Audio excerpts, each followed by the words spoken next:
Hi friends and students, आज हम discuss करेंगे सी लैंग्वेज का important features of C language.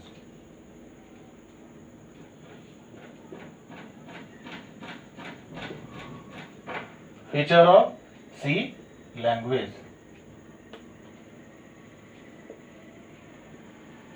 C language का जो इंपॉर्टेंट फीचर्स है उसमें 3 इंपॉर्टेंट फीचर्स हम लोग देखेंगे, first, second and third.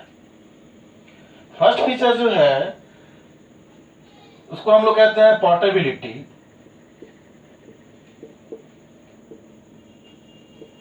Second feature जो है वो है वाइड एक्सेप्टेबिलिटी।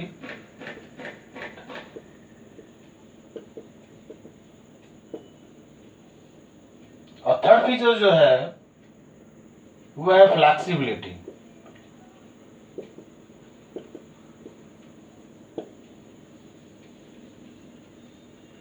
ये 3 इंपॉर्टेंट फीचर्स जो है ये सी लैंग्वेज का, जिसके कारण हम लोग सी को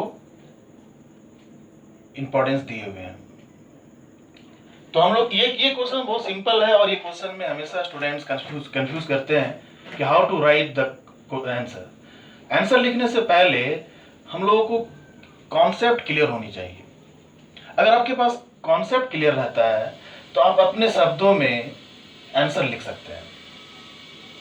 तो फर्स्ट फीचर इज पोर्टेबिलिटी। तो what is the meaning of this portability? Portability का क्या मतलब होता है?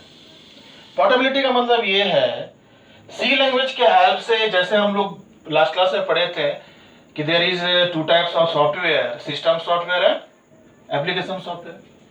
सी लैंग्वेज के पास में दोनों एप्लीकेशन सॉफ्टवेयर को और सिस्टम सॉफ्टवेयर, दोनों सॉफ्टवेयर को बनाने का कैपेबिलिटी है।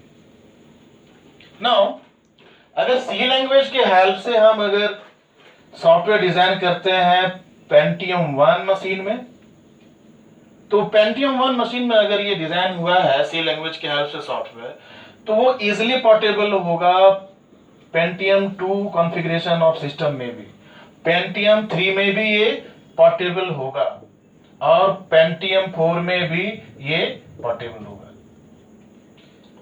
What is the meaning of this? Means with the help of C language, if we design software, that software can be easily portable to P1, P2, P3, P3, P4. Means any computer device में ये easily portable है। Clear है concept? This feature is known as portability. Second feature जो हम लोग देख रहे हैं that is wide acceptability. Wide acceptability.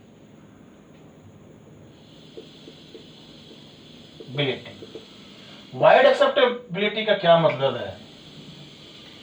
जैसा कि हम लोग पहले लास्ट क्लास में डिस्कस किए थे कि बिफोर 1970 हम लोग के पास सॉफ्टवेयर था, लेकिन हमारे पास सी लैंग्वेज नहीं था।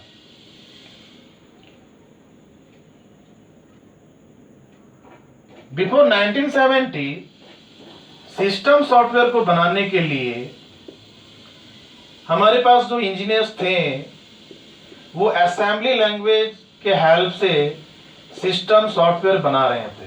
ये लोग क्या यूज कर रहे थे? Assembly language.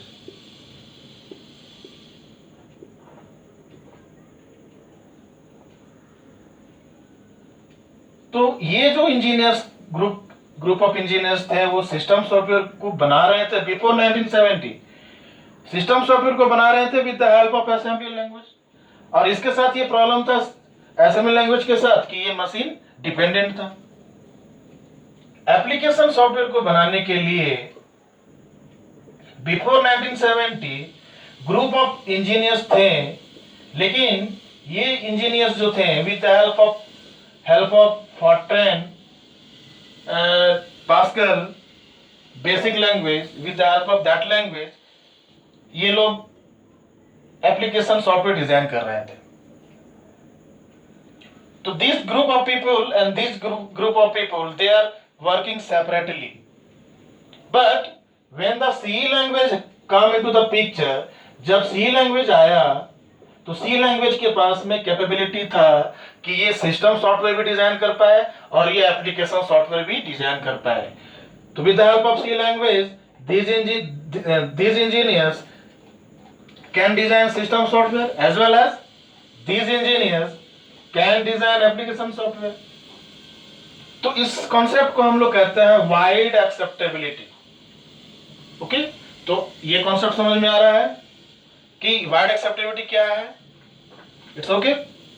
Now third point is third features which is very important, that is flexibility.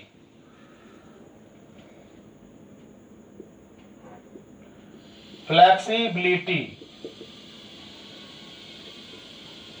Flexibility जो फीचर्स है, इसका मतलब ये है कि at the time of execution of our program as per the requirement of user can we allocate the memory. क्या हम लोग डायनेमिक मेमोरी एलोकेशन कर सकते हैं? सी लैंग्वेज जो है ये फीचर दिया है with the help of pointer, with the help of pointer and malloc function, calloc function, these are the function which are inbuilt function। हम अपने ट्यूटोरियल में इसको जरूर पढ़ाएंगे, ठीक है। तो with the help of pointer C language could achieve flexibility। तो हम फिर से रिकैप कर रहे हैं। 3 इंपॉर्टेंट फीचर्स में first feature is portability, second feature is wide acceptability and third feature is flexibility. तो स्टूडेंट्स, कॉन्सेप्ट आपके पास अगर क्लियर है तो आप अपने शब्दों में आंसर दे सकते हैं। Okay, best of luck for the next tutorial.